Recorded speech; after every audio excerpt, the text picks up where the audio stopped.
Hello YouTube, here's a project you probably haven't seen, at least on video. At least I don't think you've seen.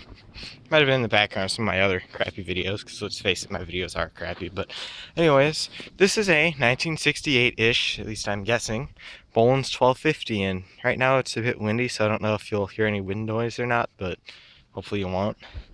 Anyways, any of you who actually know these Bolens garden tractors should realize this is not the original engine. This is a Wisconsin TJD. It's an inline twin, just Wisconsin engine. It's a pretty nice engine in here. Anyways, I've replaced the original Wisconsin S12D with this engine. And because there was a person on Facebook who was interested in seeing how I got the engine in here. Well, first of all, what I had to do is I ended up removing the original drive shaft, and I got two new universal joints for it. One, the transmission end side was the Wessler 6 Series, I believe, and I just used 1-inch keyed shaft for the drive shaft. And this side is the 14 Series drive shafts. And the engine crankshaft size, at least on this particular one, is 1 inch and 7/16, and the transmission input shaft is 7/8. So that's how I got the drive shaft hooked up in here. And basically, to get the engine in here, I took a flat piece of steel, set it in here, bolted it to the bottom of the frame because there's a lip under here, and then drilled holes and bolted the engine into that. I also had to cut the piece here where the battery and fuel tank originally sat because it went back to about that far. I also removed all the PTO components, notched the frame here. I had it notched more because the engine actually sat further this way, but if you notice, it's pretty darn close to the steering shaft there.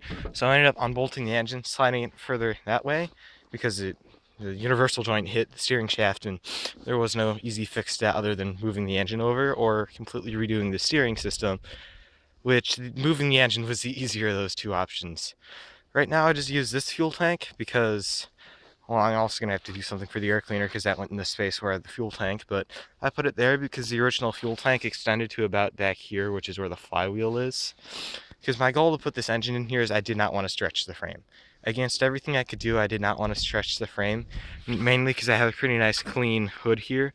This is not actually the original hood. The original one was painted red and it's really beat up and there's a bunch of holes drilled in it.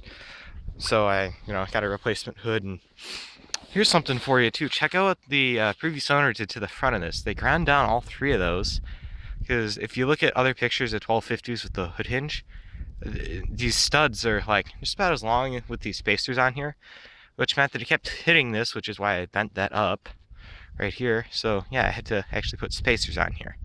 The joys of used machinery. You can also see that that hood, I had never painted it because the paint's pretty decent on it, and these are the decals it came with. I don't think they're original because the hood doesn't have the Husky logo in the center. Either that or it also might be an older tractor. I'm not really I'm not a specialist on these Bolens garden tractors. I know quite a bit of information about them, but there's not the decal in front of the headlights, and I've seen sets with them and other tractors with them, including the original hood that was actually still there. But because of how beat up it was and the fact that it was painted red, I opted for that. It was also missing the original seat assembly, so I got this. This all actually came from a person in somewhere near Detroit. It was Livonia, Michigan. Which is funny because I bought a drive shaft because it had a good cooling fan, and I was originally going to reuse the old engine, and then proceeded to build a custom new drive shaft and put a new engine in it. So, I actually have a good 1250 hydrostatic cooling fan, and I may consider selling that. So if you are interested in potentially buying that, it's the side that goes onto the transmission with the hydro cooling fan, I might actually have that for sale. But if you see this video 5 years from now, don't plan on me still having it. Anyways, the story behind this is it was actually on an auction site. It's a fairly local auction site. It's called RepoCast, and they have two different locations, one in Bryan Center, which is near Grand Rapids, and the other is in Flint, Michigan. This was at the Bryan Center one because I live in southwest Michigan, so it would have been a bit excessive to go there. But anyways, it was bought as an engine for parts only, or parts or repair, and we ended up paying about $80 for it. And as you can see, because I've been driving around the tractor, that's pretty obvious. It does work and it runs pretty darn nice. It was also hooked, it was set up for a regular old throttle too, so it was actually pretty easy to put it in here. Basically, what I had to do to get the engine running is I basically pulled off the sheet metal, cleaned out one of the world's largest mouse nests, because there's a bunch of open space right under here, and it was stuffed full of a mouse nest. I took off its head, cleaned it up a bit. There was some surface rust in the cylinder, and when I got the engine, it actually didn't turn over. I also had to rebuild its carburetor. I took a diaphragm out of a fuel pump that was on a Magnum 18 because the body was cracked. So I took the diaphragm out of that and put it in the fuel pump, even though it's actually set up for gravity flow, but whatever. I also had to go through the starter or replace the solenoid cap. I had to sand part of that so it actually made contact still so the starter would engage. And I replaced the brushes in it, and my dad freed up the bearings in the starter to get that to work again because it was also locked up because water got in through this boot here, which meant I put some, see right there, I put some RTV silicone on that because of that problem. But I think that just about covers it. Oh, and I also put this exhaust in here. I just took the original mount, bent it, and ran a 1/4-inch bolt through there to hold it on this end. This is actually a Ford tractor muffler that I got from my local Big R store, and it was just $14 for it, and it uses 1 1/8" exhaust pipe, and this is just the manifold that came with it, even though I know most of them go straight up the top, which I personally think that's a bad idea because if you get one of those engines with that exhaust manifold and it's been facing up and it sits outside, it'll fill the engine with water. So that could have disastrous consequences, especially depending on what muffler it has on it, because the original Wisconsin one, it appears, would allow that. This did not have the original muffler, and it was pointed straight towards the back, so yeah, it got a bit close in here, and I had to chop that part of the dash away, but I'm not upset about it because you can see where there was a hood hinge, or there was a latch assembly here, which is not original. You can see where the screw hole's still where there was a cup holder that someone put on here, and yeah. I also got nice new headlights from my, well, not really my local Napa, but a nearby Napa. They do work, it's just the switch is finicky because this is the original light switch. Okay, well, they did work. I guess they don't anymore. I guess I need a new switch. Well, they did work. Whatever. That's life. They still hooked up. Yeah, wiring's still there. And the wiring's not perfect, and I could definitely put a lot more quality into it, but I'm not really concerned about that. Excuse me here. I'm wearing gloves where they're a hybrid of mittens and gloves where you just pull over the top and my fingers are feeling pretty frozen. I hate winter personally, but unfortunately I live in Michigan. We get a bunch of snow. You can see over there is my Cub Cadet 129 and my Cub Cadet 1100. Oh yeah, I made a video of my 1100. Now my finger feels frozen. Anyways, I guess I should go ahead and take this for a drive. Also, the steering wheel too is not an original steering wheel because there are minor differences between them. First of all, this one's not white, and the one that was on here at least was. Also, this one used a spline shaft instead of a tapered shaft. So I had to actually basically weld the top of the spline shaft on here, even though it wasn't the same, and kind of just mush them together, and it does work. Well, I guess I'll take it for a fairly short drive. I just drove it to my grandma's house. And yeah, this will give you an idea of the condition of the sheet metal. That's dented, that's cracked. You can see someone hacked a hole in there for multiple different lights. There's been at least 2 in there. I'm also eventually probably going to buy, there's a replacement seat foam sets for these original Bolens seats, and I have to weld a crack there. For now, I'm just using this so it's a bit more comfortable. I found it pretty cool too how we have the shift lever here for park, neutral, and drive right here in the center. At first when I got it, I had no idea what that did, and also the lever broke too. Also, as of right now, I do not have the hydraulic lift hooked up, and as you can see through this hole here, I had to cut away the sheet metal, and that wasn't going to fit in the original location, so I'll probably move it like over here somewhere or something like that. I also intend to hook up the PTO again, because I do have the original 48-inch mower deck. Well, I guess I'll go ahead and try and start it up, even though I don't see any reason why it wouldn't. Anyways, here we go. Its transmissions also had better days, or it's seen better days too. But yeah, that helps if I put it in drive.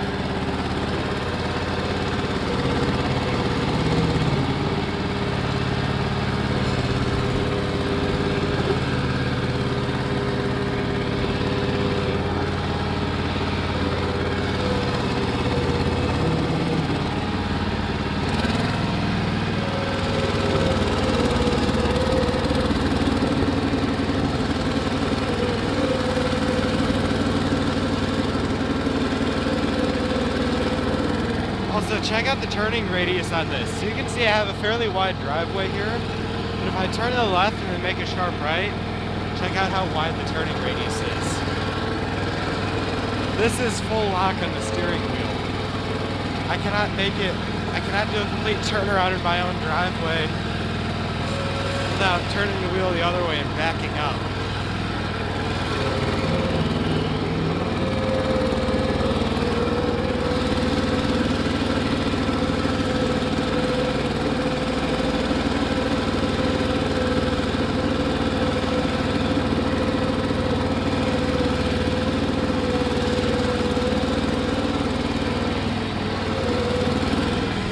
Also, let me know if you're interested in seeing some videos on those. Those are some GE Electrac garden tractors.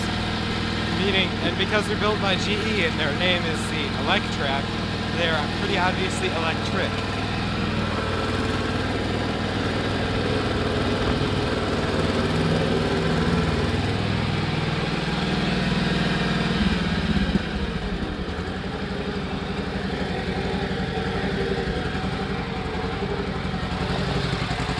This engine idles nice and low too. It's pretty nice sounding engine. I'm going to rev it up here.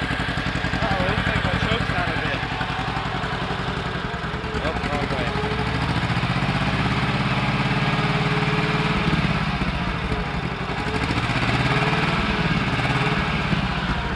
It sounds pretty cool when you throttle it up too. Also, for whatever reason, when I turn my key switch off, I have to wiggle it around and make it actually shut off.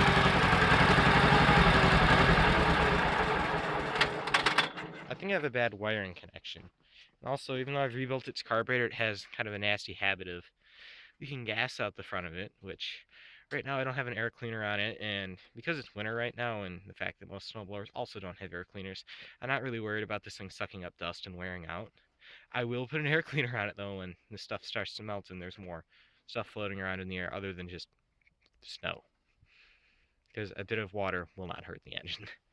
This is an old Wisconsin. The things are practically bulletproof. Well, not literally, but they're nice heavy-duty, well-built engines. The engine's also, at some point in time, it's been rebuilt because it has two 30,000 silver pistons in it. So it's kind of, well, it's both nice and also it sucks too. It's nice because it's not a standard bore engine that smokes like crazy, but it sucks because I'll have to buy another set of jugs eventually when it wears out. Because it's at the max it can go, and sleeving these probably get expensive quick. Plus the price of pistons. Well, actually, I could probably get sleeves in it that are 30,000 silver, but that's a problem for another day, I guess. As you can hear, the transmission, she's pretty tired, and also right now I don't have a hydro cooling fan on it, but it is winter, so I don't think it's getting too warm. And I don't drive it much. This is the second day I've headed out and around and driving. And the first day, something I discovered, I don't actually have a brake disc on there, but the assembly that the brake rotor goes onto, I forgot to put a bolt in. And how these are bolted on is all the bolts go all the way through into the housing, into where the fluid reservoir is, which is just the back of the transmission. Meaning that I basically had a nice, about 3/8 inch size hole that it was dumping fluid out of when I put it in neutral and let it idle, because it would pump up the fluid and it'd rise and start pouring out of the hole. So thankfully I discovered that today, and now it's done dumping red ATF all over my driveway, and also over here. You can see that on the ground. Also, these tires that are on it too, these are also loaded tires. Unfortunately, I know this rim is this rim I know is rotted out because it's slowly seeping fluid, and that side's probably not too far either. The tires are in pretty good shape, and these are nice large tires. They're the 26-12-12 tires.